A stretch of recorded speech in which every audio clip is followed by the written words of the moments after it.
നമസ്കാരം. സുവാണിയിലേക്ക് എല്ലാവർക്കും സ്വാഗതം. ഇന്ത്യയിലെ സ്പിരിച്വാലിറ്റി അല്ലെങ്കിൽ ആത്മീയതയുമായി ബന്ധപ്പെടുത്തിയ വിവിധ വിഷയങ്ങളാണ് നാം ഓരോ ദിവസവും ചർച്ചയ്ക്കെടുക്കുന്നത്. എന്നാൽ സമകാലിക വിഷയങ്ങൾ കൂടി ചർച്ച ചെയ്ത് പോകണം എന്നൊരു ചിന്തയിൽ നിന്നാണ് ഇന്ന് മറ്റൊരു വിഷയം സംസാരിക്കുന്നത്. ഏകദേശം 1200 വർഷങ്ങൾക്ക് മുമ്പ് 5000-ഓളം വർഷങ്ങളുടെ പാരമ്പര്യമുള്ള വൈദിക സംസ്കാരമെന്നോ സനാതനധർമ്മ സംസ്കാരമെന്നോ ഹിന്ദുമത സംസ്കാരമെന്നോ പല തരത്തിൽ പല വ്യാഖ്യാനങ്ങളിലും പല രൂപത്തിലും ആളുകൾ വിളിക്കപ്പെടുന്ന ഒരു സംസ്കൃതിയുടെ ബാക്കിയായിട്ട് ജീവിക്കുന്ന ഒരു സമൂഹം. അവർ നാനാജാതി മതസ്ഥരായി മാറി പല രൂപത്തിൽ പല ആചാരക്രമങ്ങളും പല അനുഷ്ഠാനങ്ങളും കൊണ്ടുപോകുന്നവരാണ്. ഗൗള ആചാരപ്രകാരം മുതൽ മഹാ അഖാഡ വരെയുള്ള ജുന അഖാഡ വരെയുള്ള വളരെ വ്യത്യസ്തമായ അഘോരികളുടെ സന്യാസി ജീവിതം, നാഗാ സന്യാസികൾ വരെയുള്ള വളരെ വ്യത്യസ്തമായിട്ടുള്ള ഒരു ജീവിത പന്ഥാവിലൂടെ സഞ്ചരിക്കുന്നവരാണ് ഹിന്ദു സമൂഹം അല്ലെങ്കിൽ സനാതനധർമ്മത്തിൻ്റെ വിശ്വാസികൾ. അവർ നന്നായി വസ്ത്രം ധരിക്കുന്നവരുണ്ട്, അല്പവസ്ത്രം ധരിക്കുന്നവരുണ്ട്, ശരീരത്തിൽ വളരെ കുറച്ച് വസ്ത്രം ധരിക്കുന്നവരുണ്ട്. അഘോരികളുടെയോ അല്ലെങ്കിൽ നാഗസന്യാസിമാരുടെ ഒരു വിഭാഗം എടുത്താൽ വസ്ത്രം ധരിക്കാത്തവരുണ്ട്. അങ്ങനെ പല വിഭാഗങ്ങളുണ്ട്. കഷായം ധരിക്കുന്നവരുണ്ട്, രുദ്രാക്ഷം ധരിക്കുന്നവരുണ്ട്, ജട വളർത്തുന്നവരുണ്ട്, വളർത്താത്തവരുണ്ട്, താടി വളർത്തിയവരുണ്ട്, അല്ലാതെ താടിയൊക്കെ ഷേവ് ചെയ്യുന്ന പല തരത്തിൽ അവരവർക്ക് ഇഷ്ടപ്പെട്ട രൂപത്തിലുള്ള ബഹുവിധത്തിൽ ഈ സത്യത്തെ അറിയാൻ നടക്കുന്ന ഒത്തിരി ആളുകളുടെ ഒരു കൂട്ടായ്മയാണത്.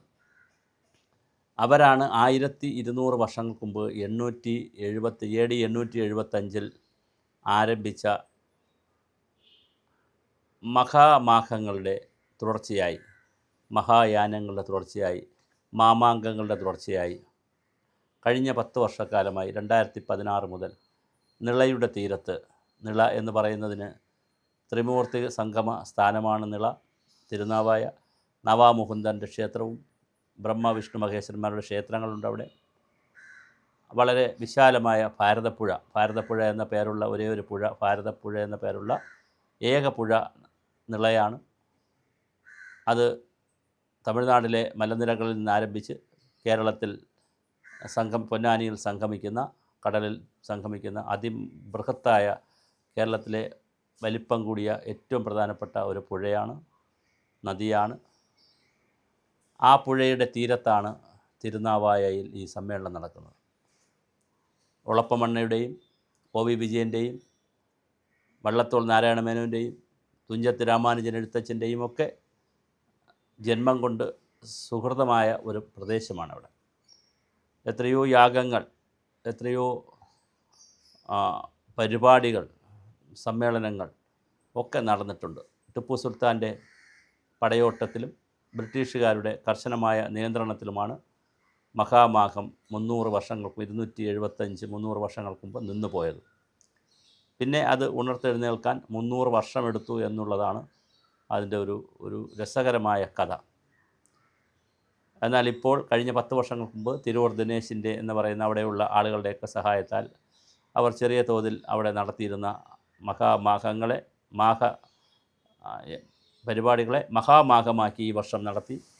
അതിന് വളരെ പ്രധാനപ്പെട്ട കാരണമായത് ആനന്ദഭാരതി എന്ന് പറയുന്ന ജുന അഖാഡയുടെ മഹാമണ്ഡലേശ്വർ എന്ന പദവി വഹിക്കുന്ന ഒരു ആചാര്യ സന്യാസി പദവിയാണ്.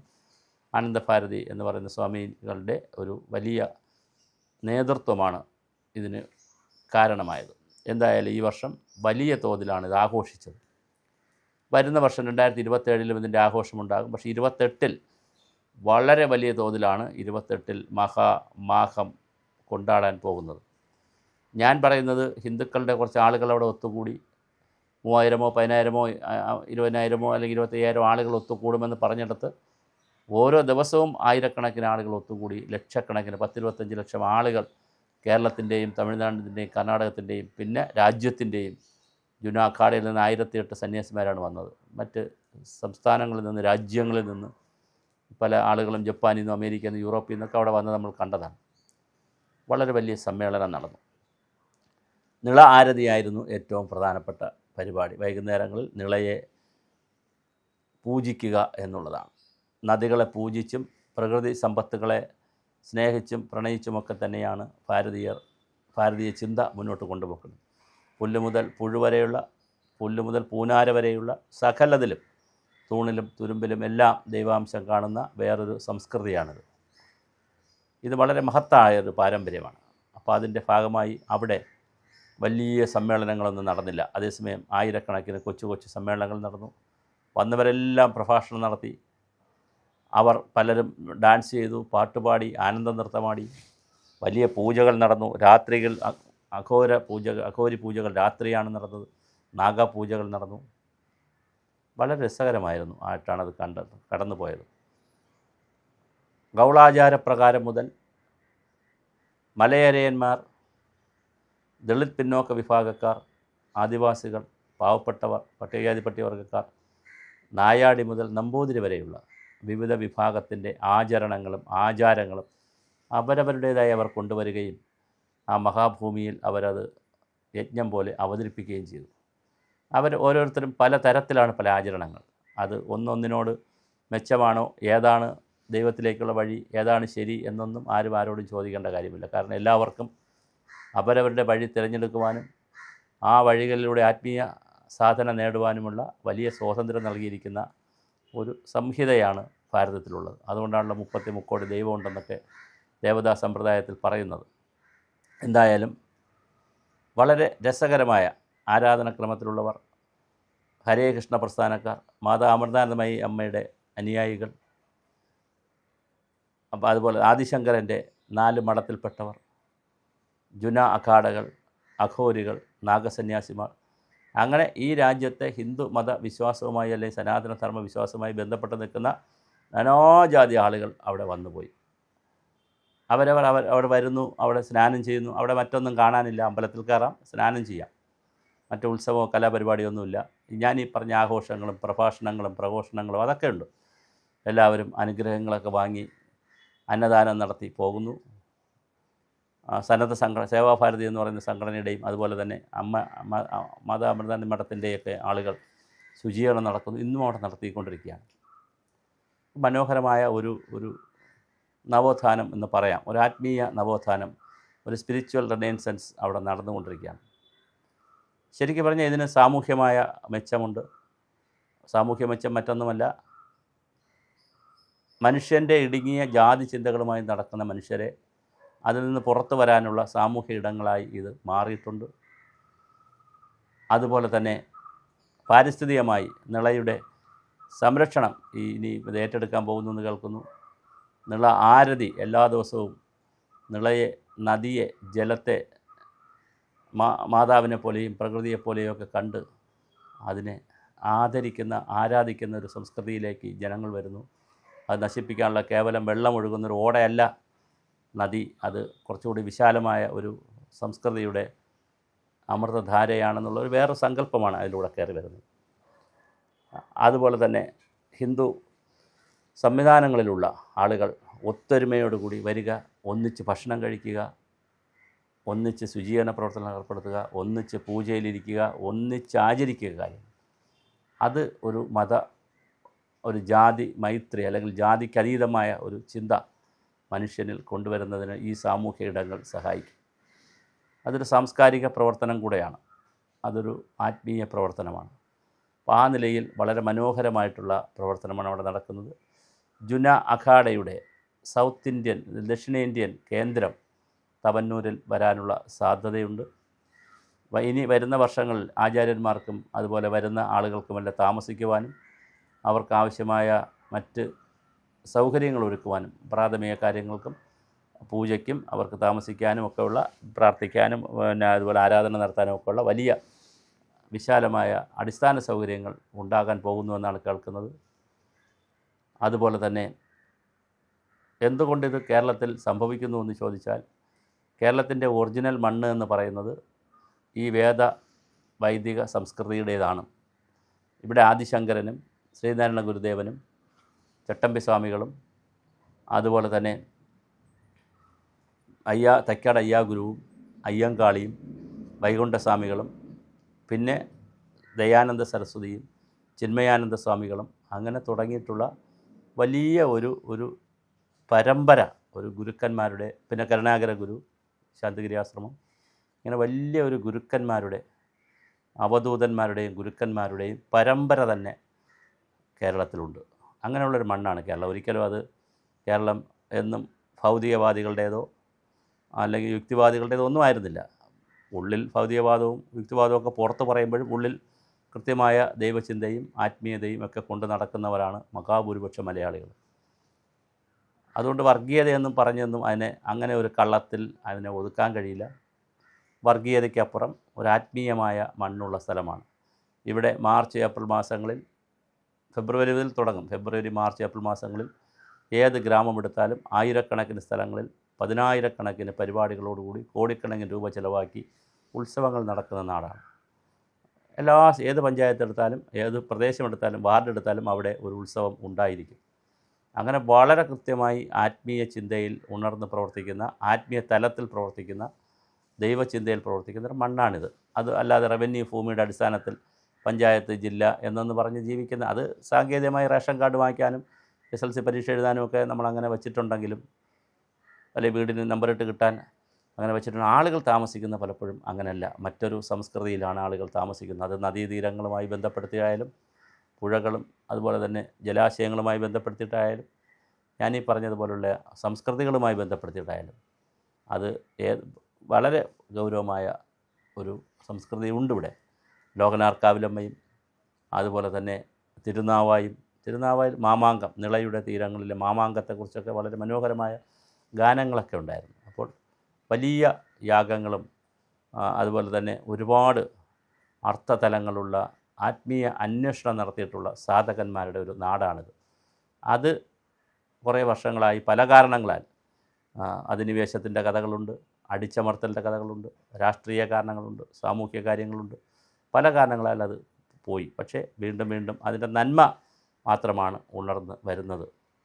ഇവിടെ ശ്രദ്ധിക്കേണ്ട മറ്റൊരു കാര്യം, അത് ഹിന്ദു സമൂഹം പ്രത്യേകിച്ച് ശ്രദ്ധിക്കണം, ഇതിനിടയിൽ കൂടി കള്ളനാണയങ്ങളും അനാചാരങ്ങളും അന്ധവിശ്വാസങ്ങളും ഒക്കെ ഒരുപാട് കയറി വരും. കാരണം എവിടെയാണോ ഭക്തിയുള്ളത് അവിടെ ഭക്തി മൂത്ത് ഭ്രാന്തായി പിന്നെ അതിൻ്റെ പുറകെ മറ്റു കാര്യങ്ങളൊക്കെ കയറി വരും. അത് വരാതെ ശ്രദ്ധിക്കണം. ആത്മീയത എന്ന് പറയുന്നത് സത്യസന്ധമായ സ്പിരിച്വാലിറ്റിയിൽ, അല്ലെങ്കിൽ ഇന്ത്യൻ സനാതന ധർമ്മത്തിൽ, ഇന്ത്യൻ സ്പിരിച്വാലിറ്റിയിൽ ഒരു കപട പരിപാടിയുമില്ല, ഒരു കള്ള പരിപാടിയില്ല, മന്ത്രവാദവുമില്ല, അനാവശ്യമായ പൂജകളില്ല. അതേസമയം ആവശ്യത്തിനുള്ള പൂജകളും മറ്റു കാര്യങ്ങളും മന്ത്രമൊക്കെ ഉണ്ട്, അതെല്ലാം സമ്മതിക്കുന്നു. പക്ഷേ അതില്ലാത്ത വ്യവസ്ഥകളുമുണ്ട്. അല്ലാതെ അനാവശ്യമായിട്ടുള്ള അനാചാരങ്ങളും അന്ധവിശ്വാസങ്ങളും ഒന്നും ഇതിൻ്റെ ഭാഗമല്ല. പക്ഷേ മനുഷ്യന് ഒരു വട്ടുപിടിച്ചാൽ പണമുണ്ടാക്കുന്നതിനും കാര്യങ്ങൾ നടക്കുന്നതിന് വേണ്ടി ബലി കൊടുക്കുകയും കുരുതി കൊടുക്കുകയും അങ്ങനെ അന്ധവിശ്വാസങ്ങളും അനാചാരങ്ങളും അനാവശ്യമായ പൂജകളുമൊക്കെ മനുഷ്യരെ കൊണ്ട് ചെയ്യിക്കുന്ന ഒരു രീതിയൊക്കെ കണ്ടുവരുന്നുണ്ട്. ഒരുപാട് കള്ളനാണയങ്ങൾ ഇതിനിടയിൽ വളരാൻ സാധ്യതയുണ്ട്. അതിപ്പോൾ അങ്ങനെയാണല്ലോ, നമ്മൾ കൃഷി ചെയ്യാൻ ആരംഭിച്ചാൽ വെറുതെ കിടക്കുന്ന മണ്ണ് വെറുതെ കിടക്കും. പക്ഷേ നമ്മൾ കൃഷി ചെയ്യാൻ ആരംഭിച്ചാൽ നല്ല വിത്ത്, എത്ര നല്ല വിത്തിട്ടാലും അതോടൊപ്പം കളകളും കൂടി ഉണ്ടായി വരും. ആ കളകളെ സമയത്ത് പറിച്ച് കളയുവാനും അവയെ മരുന്നടിച്ചും വിഷമടിക്കേണ്ടതാണെങ്കിൽ വിഷമടിച്ച് കൊന്നും കീടങ്ങളെയും ആ കളകളെയും ഒക്കെ പറിച്ച് കളഞ്ഞും കൊന്നുമൊക്കെ യഥാർത്ഥ വിളകളെ ഉയർത്തിക്കൊണ്ട് വരേണ്ട ഒരു ജോലി ഹിന്ദു സമൂഹം ഏറ്റെടുക്കണം. അത് ഏറ്റെടുക്കുമ്പോഴാണ് അതിനൊരു മനോഹാരിതയുള്ളത്. അങ്ങനെ ചെയ്താൽ തീർച്ചയായിട്ടും ഈ ആത്മീയതയുടെ പുതിയ തലങ്ങൾ മനസ്സിലാക്കാൻ കഴിയും. സ്വാമി വിവേകാനന്ദൻ വന്നിട്ടുള്ള മണ്ണാണ് ഇവിടെ. ഒത്തിരി ഞാൻ പറഞ്ഞല്ലോ, ഒരുപാട് ആളുകളുടെ പാദസ്പർശമേറ്റ ഒരുപാട് നവോത്ഥാന പ്രവർത്തനങ്ങൾ നടന്നിട്ടുള്ള നാടാണ്. ഇതിനിടയിൽ ഷൊർണൂർ ഭാഗം കേന്ദ്രീകരിച്ചൊരു വേദപഠനശാല, ഒരു ഗായത്രി അമ്പലവുമായി ബന്ധപ്പെട്ട് വേദപഠനശാല, 4 വേദങ്ങൾ, ഋഗ്വേദവും യജുർവേദവും സാമവേദവും അഥർവവേദവും ആർക്കും പഠിക്കാൻ, ഏതൊരു മനുഷ്യനും പഠിക്കാൻ കഴിയും. ഒരു കാലഘട്ടത്തിൽ അങ്ങനെ ആയിരുന്നില്ല. നല്ലൊരു ഭാഗം ആളുകൾക്ക് പഠിക്കാൻ കഴിഞ്ഞില്ല എന്നൊരു പരാതിയൊക്കെ ഉണ്ടായിരുന്നു. അതെല്ലാം മാറി ആർക്കും ഇത് പഠിക്കാവുന്ന രീതിയിൽ ഉള്ള സംവിധാനങ്ങൾ വരുന്നു. അപ്പോൾ ഇതെല്ലാം കാണിക്കുന്നത് ഇതിൻ്റെ പ്യൂരിഫിക്കേഷനിലാണ്.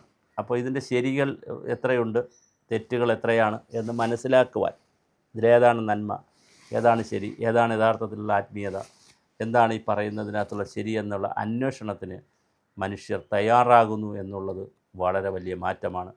അങ്ങനെ തയ്യാറാകുമ്പോഴാണ് കേവല ജാതി ചിന്തയും ജാതി സ്പർദ്ധയും ഒക്കെ നശിച്ച് മാനവർ കുറച്ചുകൂടി വ്യത്യസ്തമായ തലത്തിലേക്ക് പോകുന്നു. ആത്മീയത വേണോ വേണ്ടേ എന്നുള്ളത് മറ്റൊരു തരത്തിലുള്ള ചർച്ചയാണ്. കേവല ഭൗതികത കൊണ്ട് മാത്രം മാനവരാശിക്ക് മുന്നോട്ട് പോകാൻ കഴിയുമോ, അങ്ങനെ കഴിയുന്ന ഇടങ്ങളുണ്ടോ, അത് മാത്രം മതിയോ എന്നുള്ളത് മറ്റൊരു അന്വേഷണ വിഷയമാണ്, ചർച്ചാ വിഷയമാണ്. പക്ഷേ ആത്മീയത വേണം എന്ന് പറയുന്ന ഒരു സമൂഹത്തിന്, അല്ലെങ്കിൽ ആത്മീയ തലം ഉള്ള ഒരു സമൂഹത്തിന്, ആത്മീയതയുടെ വേരുകളുള്ളൊരു സമൂഹത്തിന് അത് ഏത് തരത്തിലുള്ളത് വേണം, അത് ആത്മശുദ്ധിക്കുള്ളതാണ് എന്നുള്ള ഒരു ആത്മചിന്തയ്ക്കുള്ളതാണ്, ആത്മശുദ്ധിക്കുള്ളതാണ്, ആത്മനിർവൃതിക്കുള്ളതാണ്, ആത്മാവിൻ്റെയും ശരീരത്തിൻ്റെയും ജീവൻ്റെയൊക്കെ ഒരു മോചനത്തിനുള്ളതാണ്, മോക്ഷത്തിനുള്ളതാണെന്നുള്ള ഒരു വേറൊരു ചിന്തയുണ്ട്. ആ ചിന്തയിലേക്ക് മനുഷ്യർ വരിക എന്നുള്ളതായിരിക്കണം ഈ മഹാമാഘങ്ങളുടെയൊക്കെ അൾട്ടിമേറ്റ് എയിം. അല്ല ആളുകൾ വന്നു, ഭക്ഷണം കഴിച്ചു, അന്നദാനം കഴിച്ചു, അവിടെ വൃത്തിയാക്കി പോയി, അതൊരു വശത്ത് നടക്കട്ടെ. പക്ഷേ മറിച്ച് മനുഷ്യൻ്റെ മനസ്സുകളിൽ നിളാരതിയായാലും നദികളുടെ നദീവന്ദനമായാലും മനുഷ്യൻ്റെ മനസ്സുകളിൽ വലിയ തോതിൽ പരിവർത്തനമുണ്ടാക്കേണ്ടത്. ആ പരിവർത്തനമുണ്ടാക്കുന്നതിന് അത് നേരത്തെ പറഞ്ഞ പോലെ ഈ പ്രപഞ്ചവും പ്രകൃതിയും പ്രകൃതിയിലെ സകല ചരാചരങ്ങളും ഒന്നാണ് എന്നുള്ള സങ്കല്പത്തിൽ പഞ്ചഭൂതങ്ങളുടെ ഭാഗമാണ് മനുഷ്യനെന്നും ആ പഞ്ചേന്ദ്രിയങ്ങൾ കൊണ്ട് നമ്മൾ അറിയുന്നത് ഈ പ്രപഞ്ചത്തെയാണെന്നും ആ പ്രപഞ്ചത്തിൻ്റെ ഭാഗമായി നിൽക്കുന്ന മനുഷ്യർക്ക് ഒരുപാട് കടമകളുണ്ടെന്നും ഉത്തരവാദിത്തങ്ങളും അവകാശങ്ങളുള്ളതുപോലെ തന്നെ പ്രകൃതിയിലെല്ലാം എടുക്കാനും ഉപയോഗിക്കാനുമൊക്കെ അവകാശമുണ്ട് നിലനിൽപ്പിന് വേണ്ടിയിട്ടൊക്കെ. പക്ഷേ അതിനപ്പുറമുള്ള ഉത്തരവാദിത്വങ്ങളും കടമകളുമൊക്കെ ഉണ്ടെന്ന് തിരിച്ചറിയുന്ന ഒരു സമൂഹം, ഒരു ആത്മജ്ഞാനം കിട്ടുന്നൊരു സമൂഹം, ആത്മീയമായി ഉയർന്ന് ചിന്തിക്കുന്ന ഒരു സമൂഹം ഉണ്ടായി വരേണ്ടത് വളരെ അത്യാവശ്യമാണ്. അങ്ങനെ ഉണ്ടായി വരുമ്പോൾ സ്വാഭാവികമായിട്ട് പലതരത്തിലുള്ള ക്രമക്കേടുകളും കുരുത്തക്കേടുകളും തോന്നിയവാസങ്ങളും ജാതി സ്പർദ്ധയും വംശീയ കലാപങ്ങളും ഒക്കെ ഇല്ലാതാവും. അത് ഭാരതത്തിൻ്റെ ഒരു വലിയ ഒരു സംസ്കൃതിയാണ്. ഏത് ആളിനെയും, മറ്റൊരാളിൻ്റെ ഏത് സംസ്കാരത്തെയും ഏതൊരാളിനെയും വിശാലമായ മനസ്സോടുകൂടി ഉൾക്കൊള്ളുകയും അവരും നമ്മുടേതാണ്, നമ്മളും അവരൊന്നാണ് എന്നുള്ള ചിന്തയിൽ ജീവിക്കുന്ന ഒരു മണ്ണാണ്. അതുകൊണ്ട് ഇതിന് രാഷ്ട്രീയമായി ആർക്കെങ്കിലുമൊക്കെ ഗുണം കിട്ടുമോ എന്നൊരു ചോദ്യത്തിന് പ്രസക്തിയില്ല. നമ്മൾ അയോധ്യയിൽ രാമക്ഷേത്രം പണിതു, അതിനുശേഷം അതിനനുസരിച്ച് പണിത പാർട്ടിയിൽപ്പെട്ടവർക്ക് BJPക്ക് അതിനനുസരിച്ചുള്ള ഗുണം കിട്ടിയില്ല എന്നതും നമ്മൾ കാണണം. അവിടെ ജയിച്ചത് കോൺഗ്രസ് നേതാവാണ്. അപ്പോൾ ജനങ്ങൾ അങ്ങനെ ഒരു അമ്പലം കെട്ടിയത് കൊണ്ടോ അല്ലെങ്കിൽ ഒരു ആത്മീയ കാര്യം നടന്നുകൊണ്ടോ ജനങ്ങൾ മാറി ചിന്തിക്കണമെന്നൊന്നുമില്ല. പക്ഷേ തിരിച്ച് ഇപ്പുറത്ത് ഇതിൻ്റെ രാഷ്ട്രീയ മാനമൊക്കെ ഒരറ്റത്ത് നിൽക്കട്ടെ, ആത്മീയ തലത്തിൽ അല്ലെങ്കിൽ ഇത് ഭൗതിക തലത്തിൽ ഒരുപാട് ഉന്മേഷമുണ്ടാക്കുന്ന നന്മ കൊടുക്കുന്ന പ്രവർത്തനങ്ങളാണ്. അപ്പോൾ ഇതിനെ നല്ല രീതിയിൽ കൊണ്ടുപോകാൻ മാനവരാശി മനുഷ്യർ ശ്രമിക്കണം. ഞാൻ പറഞ്ഞ പോലെ അനാചാരങ്ങളുടെയും അന്ധവിശ്വാസങ്ങളുടെയും മറ്റ് വിഷയങ്ങളുടെയുമായി കൂട്ടിക്കുഴച്ച് പോകാതെ ഇത് സത്യസന്ധമായ ഒരു ആത്മാന്വേഷണത്തിൻ്റെ വിഷയമായി കൊണ്ടുപോയാൽ വളരെ ആനന്ദവും മനോഹരവുമായിരിക്കും. അതിനുള്ള ഇടങ്ങളായി, ഒരു സാമൂഹ്യ ഇടങ്ങളായി, സാംസ്കാരിക ഇടങ്ങളായി, ആത്മീയ ഇടങ്ങളായി വേണം ഇതിനെയൊക്കെ കാണാൻ. അങ്ങനെ വളർത്തിയെടുത്താൽ വളരെ മനോഹരമായിരിക്കും.